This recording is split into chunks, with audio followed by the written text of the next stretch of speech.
আল্লাহ সুবহানাহু ওয়া তাআলা পবিত্র আল কোরআনুল কারীমে বলছেন, ইন্না নিশ্চয়ই আরাজনাল আমানাতা আলাস সামাওয়াতি ওয়াল আরদ, আমার এই আমানত অর্থাৎ এই পবিত্র আল কোরআন সর্বপ্রথম আমি এর দায়িত্ব দিতে চেয়েছিলাম আসমানের কাছে, তারপর জমিনের কাছে, তারপর পাহাড়ের কাছে। ফাআবাইনা আন ইয়াহমিলনাহা, তারা তিনজন ভয়ে ভীত হয়ে গেল। ওয়া আশফাকনা মিনহা ওয়া হামালাহাল ইনসান, তারা ভয় পাবার পরে পরই আমি এটা মানুষের কাছে দায়িত্ব দিয়ে দিলাম, আর মানুষ গ্রহণও করলো। কিন্তু যাদেরকে দায়িত্ব দেওয়া হলো এদের দুটি চরিত্রের কথা আল্লাহ সুবহানাহু ওয়া তাআলা অত্র আয়াতে বলছেন, জালুমান জাহুলা। যাদেরকে পবিত্র আল কোরআনের দায়িত্ব দেওয়া হয়েছে এদের আবার দুটি দিক, এক এরা জালেম আর এরা জাহেল।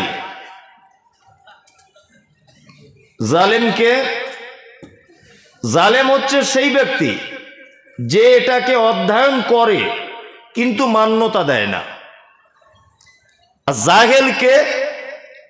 জাহেল হচ্ছে সেই মানুষ যে এটাকে অধ্যয়ন করার চেষ্টাই করে না। এক কথাতে জাহেল সেই লোক যে কোরআন মাজিদ পড়ে না, জাহেল সেই লোক যে এটাকে কখনো বোঝার চেষ্টা করে না, জালেম সেই লোক যে লোক এটা বোঝার পরে মেনে নেয় না, এ হচ্ছে জালেম। আমাদের ভিতরে কিন্তু দুটো গুণই আছে না? দেখুন, আপনি অবাক হবেন, অনেক মানুষ বলে যে বক্তারা শুধু কোরআন হাদিস বলবে, শুধু কোরআন হাদিস বলবে। কোন বাপের বেটা আছে বক্তা সারা পশ্চিম বাংলাতে যে 2 ঘন্টাটাকে টাইম দেওয়া হবে শুধু বুখারী হাদিস বলে যাবে? কে আছে? আসুক তো দেখি এখানে। কোন বাপের বেটা আছে যে 2 ঘন্টা 2.5 ঘন্টা টাইম আর শুধু কোরআনের আয়াত বলে যাবে? আসুক তো এখানে দেখি। না, অনেক কিছু দিয়ে মানুষকে বোঝানো যায়। কি বললাম বুঝলেন?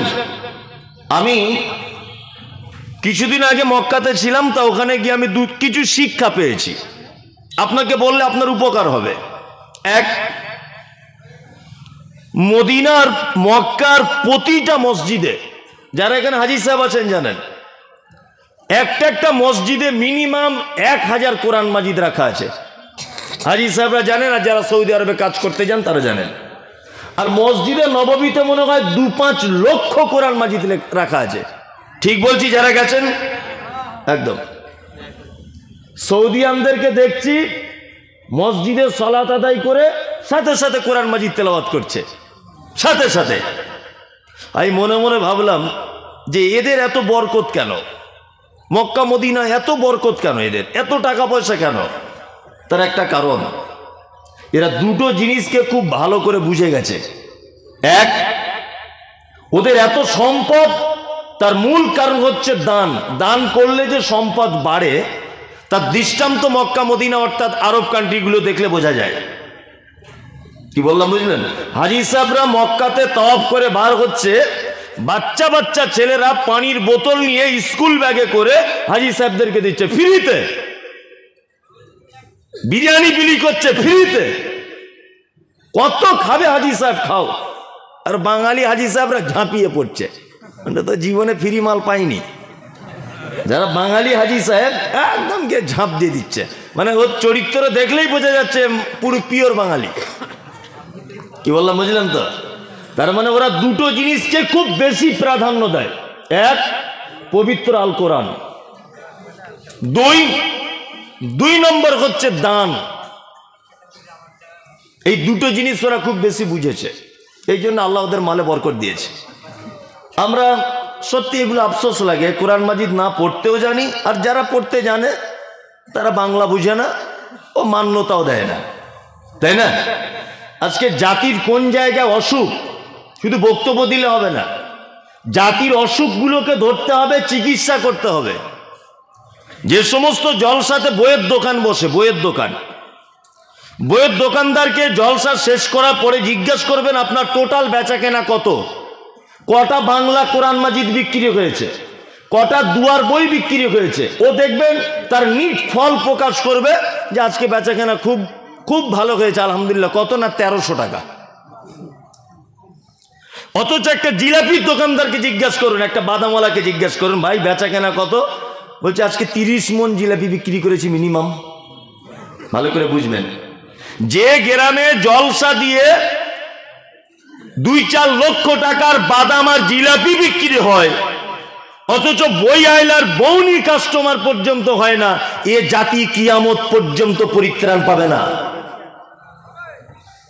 কি বললাম বুঝলেন? যে জাতি 300 টাকা দিয়ে একটা বাংলা কোরআন মাজিদ কিনতে পারে না, বইয়ের দোকানদার মাছি তাড়ছে আর জিলাপির দোকানদার গুতোগুতি করছে কাস্টমার, এ জাতি কখনোই পরিত্রাণ পাবে না, সঠিক রাস্তা পেতে পারে না। পারে না। খুব আফসোস, সব জায়গাতে দেখছি মসজিদের কালেকশন হচ্ছে। আমি কিন্তু বক্তব্য শুরু করিনি, আল রেডি করছি চারিদিকে। এবার বলবো মেন কথা, হ্যাঁ, চারিদিকে আল ঠিক করে নিয়ে এবার মাঝখানে লাগাবো। সব মসজিদে দেখছি কালেকশন। কি কালেকশন? না কেউ বলছে কবরস্থানের উন্নতি কল্পে, মসজিদের উন্নতি কল্পে, মাদ্রাসার উন্নতি কল্পে, আর কিছু যখন খুঁজে পাচ্ছে না তখন বলছে ইমানের উন্নতি কল্পে জলসা। কিছু খুঁজে পাচ্ছে না তো, বলছে ইমানের উন্নতি কল্পে। ভালো করে বুঝবেন, আমি যে কথাগুলো বলছি আপনি হয়তো হাসছেন, কথাগুলো কুইন্টাল কুইন্টাল ওজন, খুব কুইন্টাল। এই যে আপনাদের মসজিদটা আলহামদুলিল্লাহ খুব সুন্দর, খুব সুন্দর, মানে এত সুন্দর মসজিদ সহজে চোখে পড়ে না। খুব উপরে পিলিয়ারগুলো ডিজাইন খুব মারাত্মক ডিজাইন করেছে, সব দেখলাম। আবার ইমাম সাহেব বলছেন যে মেয়েদের নামাজ পড়ার ব্যবস্থা করতে হবে, তাই তো? এটাও একটা ভালো উদ্যোগ, সব কিছু ভালো। আচ্ছা, এত সুন্দর মসজিদ করে যদি ফজরের সময় 5টা লোক আসে, আচ্ছা বলুন তো এই জাতির কোনো উন্নতি হয়েছে বলে মনে হয়? হয়নি। প্যান্ডেল রেডি, বিয়ে বাড়িতে গরু রান্না রেডি, পোলট্রি রেডি, মাংস মাছ সব কিছু বিয়ে বাড়িতে রেডি, বর আসছে না। বর ফোনে বলে দিচ্ছে আমি বিয়ে করব না। আচ্ছা বলুন তো এই মেয়ের বাপের মাথায় বজ্রঘাত পড়বে কি পড়বে না? পড়বে। 12 লাখ টাকার মার্বেল পাথর লাগিয়ে কি লাভ? কি লাভ? মাটির মসজিদে নামাজ পড়লে কম নেকি, মার্বেল পাথরে বেশি নেকি, এরকম কোনো ব্যাপার আছে না। তা আপনি কেন মার্বেল পাথরের ব্যাপারে কেন এত আপনার ইন্টারেস্ট কিসের? মসজিদটা প্যারিস করতে হবে, আপনার এত ইন্টারেস্ট কিসের? হ্যাঁ, কেন? আপনার তো এই জায়গাটা আগে সুস্থ করা দরকার ছিল যে ফজরে কি করে 2 কাতার নামাজি বানানো যায়, এইটা আপনার আগে ভাবা উচিত ছিল। উচিত ছিল না? উচিত ছিল। মানে আমরা এত বোকা যে আমরা নিজের ভালো নিজে বুঝতে পারি না। এত বোকা যে কোন জায়গাটা আমার জন্য কল্যাণ আর কোন জায়গাটা আমার জন্য অকল্যাণ এটা আমরা বুঝি না। বিনীত অনুরোধ, খুব জলসা শুনুন। আর আমরা প্রতিদিন জলসা করছি, এটা মানে একটা কি বলবো, গতানুগতিক একটা অভ্যাস, এরকম একটা ব্যাপার হয়ে গেছে। কি বললাম বুঝলেন? এতে করে সমাজ পরিবর্তন করা যাবে না। আপনি নিজের চিন্তা ভাবনা করুন, আর সব থেকে বড় কথা বাংলা কোরআন মাজিদ পড়ুন বেশি বেশি করে। আল্লাহ সুবহানাহু ওয়া তাআলার ভাষা শুনুন। আবার আল্লাহ তাআলা বলছেন, নাহনু নাকুসসু আলাইকা আহসানাল কসাস বিমা আওহাইনা ইলাইকা হাযাল কোরআন। সারা পৃথিবীতে যত গদ্য পদ্য উপন্যাস কবিতা আবৃত্তি ছন্দ যা কিছু আছে, আল্লাহ তাআলা বলছেন কোরআনের থেকে শ্রেষ্ঠ কথা, কোরআনের থেকে শ্রেষ্ঠ গল্প আর পৃথিবীতে দ্বিতীয় কোথাও পাওয়া যাবে না। তার মানে যত কল্যাণ, যত মানে আপনার নেকি, যত ভালো কোথায় পাবেন? পবিত্র আল কোরআনে। আমি সেই কোরআন থেকেই আজকে আপনাদের সামনে ছোট্ট একটা সূরার বাংলা অনুবাদ করে দিয়ে আমি বাড়ি চলে যাব। ছোট্ট একটা সূরা। যদি বলছেন কি সূরা, আমি যদি বলি সূরা ফাতিহা, তা লোক কি বলবে জানেন? বলবি বাবা এই কলকাতা থেকে ফাতিহা বলার জন্য আসতে হলো 4 চাকা গাড়ি করে। আমাদের এলাকার মৌলী সাহেব কেউ নাই, এটা বলবে কি বলবে না? ফাতিহা বাবার জন্মে কি আমি শুনিনি? আমাদের ইমাম সাহেব বলে বলে পূর্ণ হয়ে গেল। গোলাম হোসেন, আরে এটাই তো আপনার সঙ্গে আমার ডিফারেন্স, এটাই। আর এটাই কোরআনের সব থেকে আশ্চর্য মজেজা। পৃথিবীতে একটা মাত্র কিতাব আছে যে একাধিকবার বললেও মানুষ বিরক্ত হয় না। হয় সোশ্যাল মিডিয়াতে দেখবেন কিছু কিছু জিনিস ভাইরাল হয়। কিছুদিন আগে ওই রানাঘাটের একটা পাগল মেয়ে ছেলে কি তেরি মেরি নাকি একটা গান বলেছিল, সোশ্যাল মিডিয়ায় ঢোকা যাচ্ছিল না। তারপরে এসেছিল বীরভূমের এক বাদাম কাকু, কাঁচা বাদাম পাকা বাদাম মানে বাদাম জমিয়ে দিয়েছে মোবাইলে, আর ঢোকা যাচ্ছিল না। ওকে আর দেখতে পাওয়া যায়? পাওয়া যায়? যায় না। তার মানে পৃথিবীর যত রঙ্গরস আছে, যত উপন্যাস, যত কবিতা, একদিনের বেশি, দুদিনের বেশি, 5 দিনের বেশি ভালো লাগে না। একটি মাত্র কিতাবের বাণী আছে, তার নাম আল কোরআন। একাধিকবার তেলাওয়াত করলেও বিভিন্ন মানুষের কণ্ঠে বিভিন্ন রকমের স্বাদ পাওয়া যায়। যেদিন জন্ম হয়েছেন আপনি, বয়স 7 বছর, আপনার বাপের হাত ধরে মসজিদে যেতেন, ইমাম সাহেব আল্লাহু আকবার আলহামদুলিল্লাহি রাব্বিল আলামিন বলতো না? আজ আপনার 60 বছর বয়স, সেই একই সূরা চলছে না? মনে মনে ভাবছেন মনে হয় আমাদের এই মুর্শিদাবাদে এই সূরাটা দিয়ে নামাজ চলে। তো দিল্লি যাই, দিল্লি যাবে মসজিদে যান, একই। যারা মক্কা মদিনায় কাজ করতে গেছেন, নামাজ শুরু করে কি বলে? আলহামদুলিল্লাহ রাব্বিল আলামিন বলে কি বলে না? বলে। কোনোদিন কেউ বিরক্ত হয়ে বলেছে একটু কুলহ দিয়ে শুরু করো? আর কতদিন ফাতিহা দিয়ে চলবে?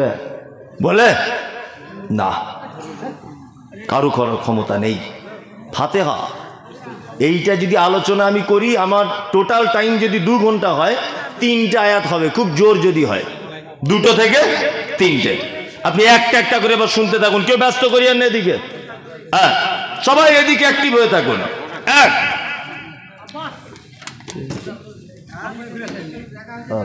কিছু বলবে না? ফাতিহা আলহামদুলিল্লাহ পবিত্র আল কোরআনে সর্বপ্রথম অবতীর্ণ হয়েছে কোন আয়াত, কোন সূরার জানা আছে? কারা? কি? হ্যাঁ, সূরা আলাকের প্রথম 5 আয়াত। ইকরা বিইসমি রাব্বিকাল্লাযী খলাক, 5টি আয়াত অবতীর্ণ হয়েছে। নাম্বার 2, আর একটা প্রশ্ন আপনাকে করছি। আমি কিন্তু অল্প জ্ঞানের লোক, খুব অল্প সামান্য জ্ঞানের লোক, ওই জ্ঞানগুলোই বারবার নাড়াচাড়া করছি। পবিত্র আল কোরআনের একটি ছোট্ট সূরা আছে, যে সূরাটি 3 বার তেলাওয়াত করলে, পরিপূর্ণ কোরআন একবার তেলাওয়াত করলে যত নেকি হয়, তখন নাকি তার আমলনামাতে দেওয়া হয়। কোন সূরা? ইখলাস। আপনারা তো ভালো টনটনে জ্ঞান আপনাদের, আলহামদুলিল্লাহ। তাহলে এবার আরেকটা ধরি, আবার বলছি। তাহলে পবিত্র আল কোরআনের সম্মান এবং মর্যাদা বেশি নেকি সূরা ইখলাস 3 বার পাঠ করে দিলেই টোটাল কোরআন মাজিদের নেকি পেয়ে যাচ্ছেন, তাই না? কিন্তু এই সূরাটাকে প্রথমে আনা হলো না, প্রথমে আনা হয়েছে কাকে? ফাতিহা। কারণ কি? কারণ হচ্ছে একটা, যে সূরা ফাতিহার ভিতরে আল্লাহ সুবহানাহু ওয়া তাআলা টোটাল পবিত্র কোরআন মাজিদে যা কিছু বলেছেন তার মূল কথাটা সূরা ফাতিহার ভিতরে লিপিবদ্ধ করে দিয়েছেন। আর সূরা ইখলাস শুধুমাত্র আল্লাহ সুবহানাহু ওয়া তাআলার মানে পরিচয় দেওয়া হয়েছে, এছাড়া আর কিছু নয়। সূরা ফাতিহার অনেকগুলি নাম আছে। একটা নাম হচ্ছে উম্মুল কিতাব। কি নাম? উম্মুল কিতাব। আরবিতে উম্মুন মানে মা। বাড়ি আমাদের মাকে আরবিতে কি বলা হয়? উম্মুন। উম্মুন মানে মা, তাই তো? আসলে উম্মুন শব্দের অর্থ হচ্ছে কেন্দ্রবিন্দু। ওই জন্য কাবাকে বলা হয় উম্মুল কুরা, অর্থাৎ কোরা মানে গ্রাম সমূহের কেন্দ্রবিন্দু। সারা পৃথিবীর মানুষ হজের মৌসুমে হজ করতে গিয়ে এক জায়গায় হয়, ওই জন্য কাবাকে কি বলা হয়? উম্মুল কুরা। আমার মা আরবিতে তাকে উম্মুন বলা হবে। আমার এক বেটা এক বেটি, আমার বেটার দুটো বেটা, তার বেটার দুটো বেটা। বলুন তো, যদি আপনি ব্যাকে ফেরত আসেন আস্তে আস্তে আস্তে আস্তে করে, তাহলে আমাদের ফ্যামিলির, আমার পরিবারের মূল কেন্দ্র কে? আমার মা, তাই না? আল্লাহ তাআলা নবী নাম বলছেন উম্মুল কিতাব, অর্থাৎ কিতাবের মা। তার মানে এই যে আপনাকে বলেছি, পবিত্র আল কোরআনে আল্লাহ তাআলা যা কিছু বলেছেন সব মূল কথাটা সূরা ফাতিহার পেটের ভিতরে ঢোকানো আছে। আর একটা এর নাম আছে সূরাতুশ শিফা, আরোগ্য দানকারী সূরা, সমস্ত রোগের ঔষধ সূরা ফাতিহা, তাই না? বিশ্বাস আছে এটা? আছে। ওই যে সাহাবায়ে কেরামগণ রাস্তা দিয়ে যাচ্ছিলেন, বিস্তারিত ঘটনা, একটা লোককে সাপে কেটেছে, সাহাবীরা সূরা ফাতিহা বলে ফুঁক দিয়েছে, লোকটা সুস্থ হয়ে গেছে। সাপে কাটা রোগীকে সূরা ফাতিহা বলে ফুঁক দিয়েছে, সুস্থ হয়ে গেছে। এ হাদিস শোনা আছে? কারা কারা শুনেছেন? সবাই শুনেছে, প্রচুর শোনা আছে বলছে একজন। আচ্ছা, আপনাদের এই গ্রামে কোনো লোককে সাপে কাটুক তো একটা মৌলভী সাহেব ফুঁক দিক, বিষ তো নামবে না, বরং ওর বিষ মাথায় উঠে ছটফট করে মারা যাবে। কারণ কি বলুন তো? ফাতিহা আছে, সেই মানুষগুলো আজ আর নেই,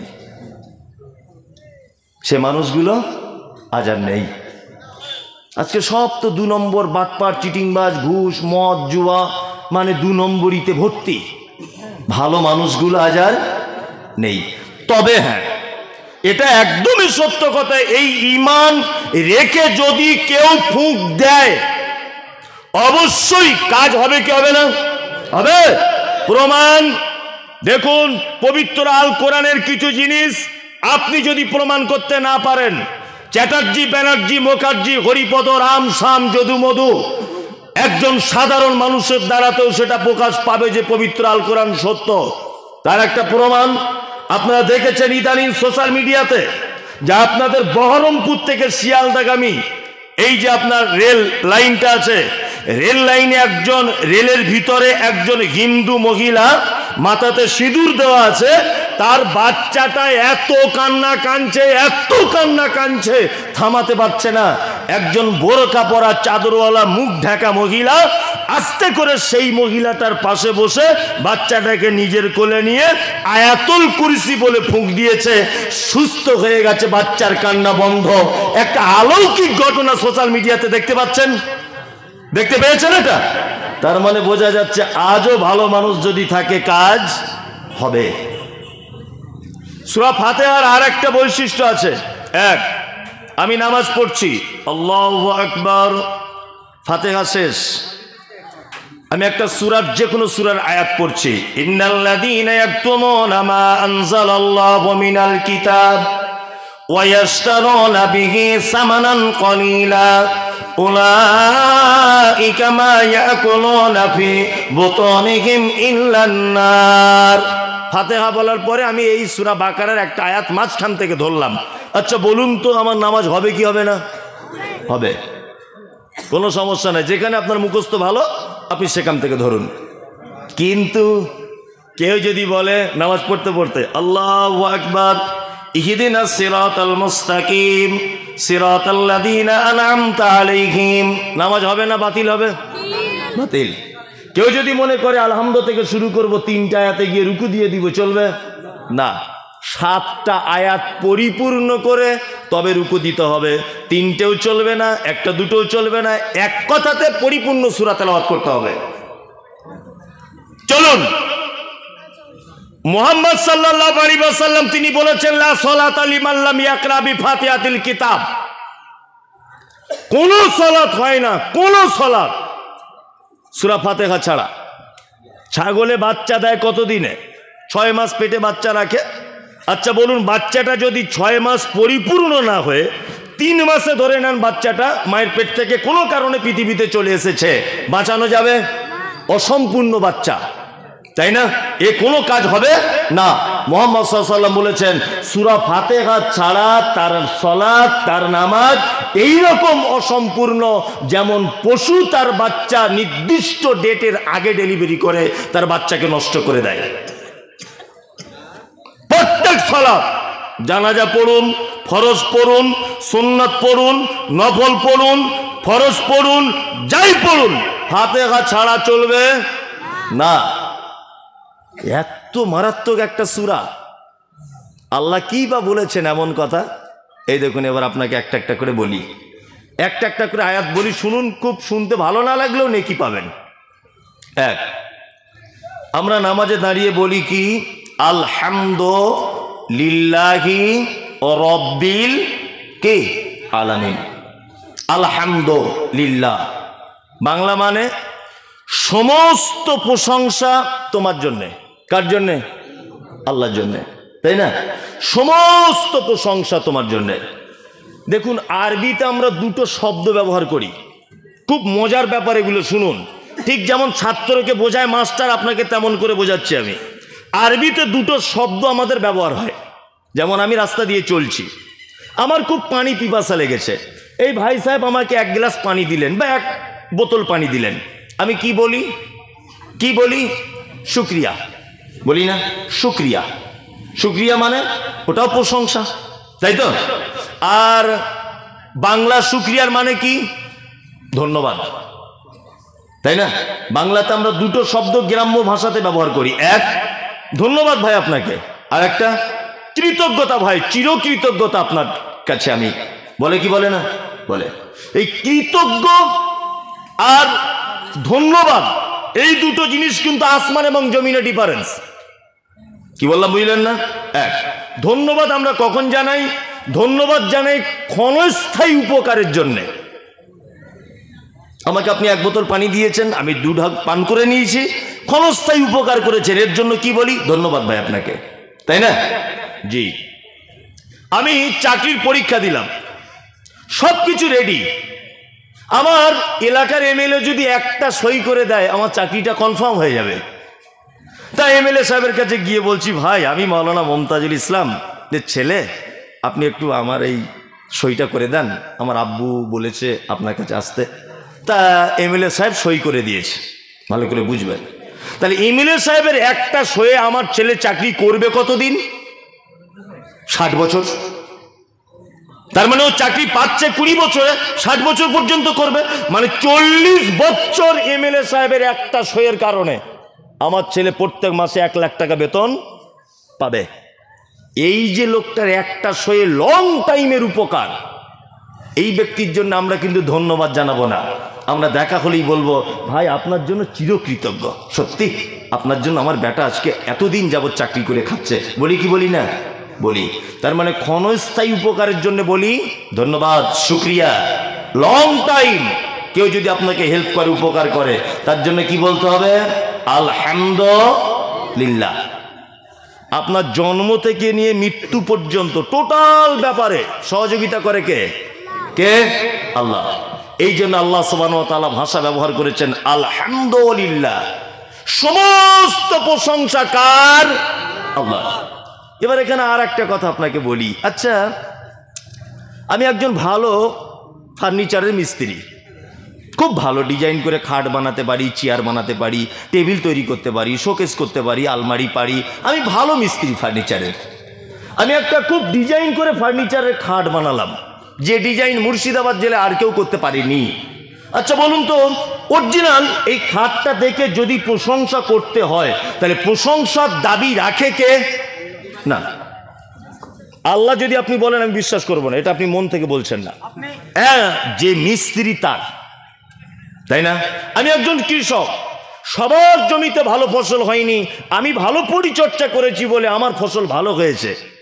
প্রশংসা যদি করতেই হয় অ্যাকচুয়াল, তাহলে কিন্তু কৃষকেরই করা উচিত, তাই না? উচিত।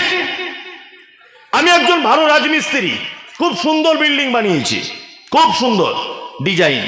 আচ্ছা বলুন তো, আমরা সাধারণত প্রশংসা যদি করি কার করি? মিস্ত্রির করি।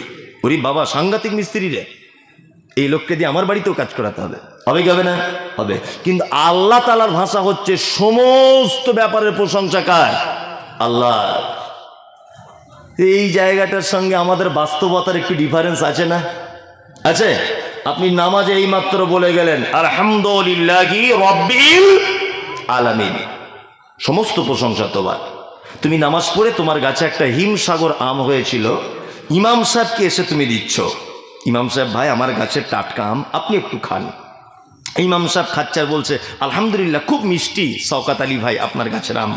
শওকত আলী তখন বলছে মিষ্টি হবে না, এই যে গাছ এটা আমি মালদা জেলা থেকে এনেছি, ট্রিটমেন্টটা কম করিনি, অন্য লোকের মতো যা তা করে আমি ছেড়ে দিইনি, আমি কিন্তু পরিপূর্ণ দায়িত্ব সহকারে আমি ওর ট্রিটমেন্ট করে গেছি, এই জন্য আমটা খুব বড় মিষ্টি। এটা আমরা বলি কি বলি না? সাধারণত বলি। ভাই আপনার মেয়েটা তো খুব সুন্দরী, আপনি হঠাৎ করে বলে দিলেন সুন্দরী তো হবারই কথা, আপনার ভাবিও যে সুন্দরী, কার পেটে হয়েছে দেখুন। এটা আমরা হাসির ব্যাপার নয়, এটা আমরা বলি কি বলি না? বলি। কিন্তু এই মাত্র আপনি মসজিদে বলে এলেন আলহামদুলিল্লাহ, সমস্ত প্রশংসা কার? আল্লাহর। বন্ধুরে আমার, প্রতিটা সৃষ্টির পিছনে পর্যন্ত যদি আপনি চলে যান, প্রশংসা আল্লাহ ছাড়া কারো কোনো গতি নাই। আমি মমতাজুল ইসলাম ফার্নিচারের যে খাটটা বানিয়েছি, কাঠ দিয়ে তৈরি করেছি, নয় আম কাঠ, নয় জাম কাঠ, নয় অন্য কোনো কাঠ। পৃথিবীর কোনো মেশিনে কাঠ তৈরি করা হয় না। কাঠ কার দান? আল্লাহর দান। গাছ কে বানায়? আল্লাহ বানায়। 1 কোটি টাকার গাড়ি আপনি কিনেছেন, ড্রাইভার আপনি বেতন দিয়ে রেখেছেন, পেট্রোল আপনি ভরেছেন, রোড ট্যাক্স আপনি দেন, ইন্স্যুরেন্স আপনার, সরকারকে ট্যাক্স দেন আপনি। কিন্তু আল্লাহ বলেছে বান্দা প্রশংসা আমার হওয়া লাগবে। তুমি যে পেট্রোলটা 100 টাকা লিটারে ভরেছ, পৃথিবীর কোনো মানুষ সে পেট্রোল বানাতে পারে না। তুমি মুর্শিদাবাদ জেলার মানুষ কোটি টাকার গাড়ি চাপবে বলে আমি আগে থেকে মাটির তলাতে পেট্রোল আমি রেডি করে রেখে দিয়েছি। মিস্ত্রি তুমি ঘর বানিয়েছ, কোটি টাকা দিয়ে যে বিল্ডিং তুমি তৈরি করেছ, এই বিল্ডিংটা করা হয়েছে ইট দিয়ে। ইট বানানো হয় কি দিয়ে? মাটি দিয়ে বানানো হয়। মাটি কার সৃষ্টি? আল্লাহর সৃষ্টি। তার মানে বোঝা যায় সারা পৃথিবীতে যত রকমের যা কিছু আছে, আপনি যদি তার শেষ পর্যন্ত পৌঁছে যান, তাহলে আমার আল্লাহর হাত রয়েছে। এই জন্য আল্লাহ বলেন বান্দা তুমি যখন মসজিদে যাবে, প্রথমেই দাঁড়িয়ে গিয়ে বলবে আলহামদুলিল্লাহি রাব্বিল আলামিন। আমি হলাম গোলাম, তুমি হলে রব, আর সারা পৃথিবীতে যত রকমের নিয়ামত তুমি আমাকে দিয়েছ, তার সমস্ত প্রশংসা আল্লাহ তোমার। কার প্রশংসা? আল্লাহ। তারপরে আর একটা শব্দ ব্যবহার করি, কি শব্দ? রব। রব বলি না? আল্লাহর নাম কি? কটা নাম আল্লাহর বলুন? 99টা। সব ভুল বলেছে, একটাও ঠিক বলেনি। যে যারা বলেছে 99টা, এরা কিছু বুঝেই না। আমি মমতাজুল ইসলাম, ভালো করে বুঝবেন, আমি মমতাজুল ইসলাম, এটা আমার নাম। আমি বক্তা, এটা আমার কি নাম না গুণ? গুণ, তাই তো? হ্যাঁ। আমি মমতাজুল ইসলাম, আমি ডাক্তার, এটা আমার নাম না গুণ? গুণ। আম, এটার নাম কি? এটার নাম ন্যাংরা আম। আম ন্যাংরা, এটা তার নাম। খুব মিষ্টি, এটা তার গুণ। আল্লাহর নাম একটাই, তার নাম আল্লাহ। বাকি যেগুলো আছে রহমান, রহিম, ওয়াহাব, সত্তার, গফফার, কাহার, এইগুলো যা আছে এগুলো আল্লাহ সুবহানাহু ওয়া তাআলার গুণ। রহমান মানে দয়ালু, রহিম অতীব দয়ালু, কাহার খুব ক্ষমতাশীল, আজিজ খুব ক্ষমতাবান, এগুলো তার কি? গুণ। এবার একটা কথা বলি, যারা কায়দা বই পড়েছেন ছোটবেলা মক্তবে, ইয়া আল্লাহ, ইয়া রহমান, ইয়া রহিম, ইয়া মালিক, ইয়া কুদ্দুস, ইয়া সালাম, ইয়া মুমিন, ইয়া মুহাইমিন, ইয়া আজিজ, ইয়া জব্বার, এই যে 99টা নাম, এর ভিতরে ইয়া রব্ব আছে? আছে? নাই, রব নাম নাই। আল্লাহ 99টা নামের ভিতরে রব আছে? নাই। এবার আপনাকে আর একটা কথা বলি, এই 99টা নামের ভিতরে যত গুণ আছে, আল্লাহ সুবহানাহু ওয়া তাআলার রব নামের ভিতরে সব ঢুকিয়ে দিয়েছে। তার একটা প্রমাণ দেখবেন, দেখায় আপনাকে। আল্লাহ তাআলা আমাদেরকে যখন বানালেন, আদম আলাইহিস সালামকে কি বলেছিলেন? আদম আলাস্তু বিরব্বিকুম, আদম তুমি বলো আমি কি তোমাদের রব নয়? এটা বলেছিল কি বলেনি? বলেছিল। তাহলে আল্লাহ আদমের থেকে স্বীকৃতি নিয়েছেন আল্লাহ বলে না রব বলে? রব, যে আমি কি তোমাদের রব নয়, এটা বলেছিলেন। দুই, যখন আপনি মারা গেলেন কবরে কটা প্রশ্ন হবে? তিনটা, তাই তো? আর একটা হাদিসে যদি আছে চারটা, তা তিনটে প্রশ্ন। প্রথমে কি? মান রব্বুকা, ফেরেশতারা বলবে তোমার রবকে বলো। তা কি এখানে কি আল্লাহ বলছে না যে ফেরেশতারা বলবে তোমার আল্লাহকে বলো? বলছে? বলছে না। তাহলে পৃথিবীর সূচনাতে আমাদের থেকে স্বীকৃতি নেওয়া হয়েছে, আল্লাহ বলছেন আলাস্তু বিরব্বিকুম, আমি কি তোমাদের রব নয়? নাম্বার দুই, পৃথিবী থেকে একটা মানুষ চলে গেল, তার সর্বপ্রথম প্রশ্ন করা হবে মান রব্বুকা, তোমার রবকে বলো। তাহলে দুই জায়গাতেই রব, সূচনাতেও রব, শেষেও রব। মাঝখানে রব কোথায় দেখি? এক, আপনি নামাজ পড়বেন, নামাজ পড়বেন, আল্লাহু আকবার, আলহামদুলিল্লাহি রাব্বিল আলামিন, এখানে রব আছে? আছে। সেজদায় চলে রুকুতে গেলেন, রুকুতে গিয়ে কি বলবেন? সুবহানা রাব্বিয়াল আলা, এখানে রব আছে? আছে। আবার রুকু থেকে উঠলেন, কি বলবেন? রব্বানা লাকাল হামদ, রব আছে? রব। আবার সেজদায় চলে গেলেন, কি বলবেন? সুবহানা রাব্বিয়াল আলা, তাই তো? এবার আপনি দুনিয়াতে অনেক গুনাহ করে ফেলেছেন, নামাজে পড়ে দোয়া করতে হয় না? অনেকজন দোয়া করে, কি করে না? পাপের কারণে, নিজের কোনো অভিযোগের কারণে, নিজের কিছু চাওয়া পাওয়ার জন্য আল্লাহর কাছে চায় কি চায় না? আল্লাহ বলছে বান্দা আসসালামু আলাইকুম ওয়া রাহমাতুল্লাহ, আসসালামু আলাইকুম ওয়া রাহমাতুল্লাহ, তোমার নামাজ শেষ হয়ে গেল, তুমি ভুল করেছো, আমার কাছে তুমি চাও। পবিত্র আল কোরআনে যতটা দোয়া বর্ণনা হয়েছে সব জায়গাতে আছে রব্বানা আতিনা ফিদ দুনিয়া, রব্বানা যালামনা আনফুসানা, রব্বানা লা তুযিগ কুলুবানা, রব্বানা হাব লানা মিন আজওয়াজিনা, রব্বানা যালামনা আনফুসানা, রব্বি হাবলি মিনাস সালিহিন। যত রকমের অভিযোগ আপনার আছে, আপনি যখন আল্লাহকে ডাকবেন প্রত্যেকবারে আপনাকে দুয়ার মাঝখানে বলা লাগবে ও রব্বানা রব্বানা রব্বানা, বলা লাগবে কি রাখবে না? একটা দুয়াতে কোরআন মাজিদে কোথাও আছে আল্লাহ বলছে আমাকে আল্লাহ বলে কিছু চাও? একটা দুয়া আছে কোরআন মাজিদে? নাই যে আল্লাহ বলে ডাইরেক্ট আমাকে বলো না। সব দুয়াতে, বাচ্চা কাচ্চা হয় না, মা হতে পারছো না তুমি, রাতের অন্ধকারে দোয়া করো রব্বি হাবলি মিনাস সালিহিন, ওখানেও রব। আল্লাহ বলছে আমাকে রব বলে রাখ। রাত 2টোর সময় তুই উঠে বাচ্চা কাচ্চা চাইছিস, আল্লাহ বলে ডাকিস না, রব বল। রব আবার এত গুরুত্বপূর্ণ একটা নাম যে আল্লাহ সুবহানাহু ওয়া তাআলা 99টা নামের যা মানে সব রবের ভিতরে ঢুকিয়ে দিয়েছেন। কি বললাম বুঝতে পারছেন? এবার বাংলায় বলে দিই রব কাকে বলে। রব কাকে বলে? আমার দিকে ফিরুন। যাহার যেখানে যতটুকুন প্রয়োজন বিনা চাওয়াতে যিনি দেন তিনি হচ্ছেন রব। কি বললাম বুঝলেন? যাহার যেখানে যতটুকু প্রয়োজন বিনা চাওয়াতে যিনি দেন তিনি কে? রব।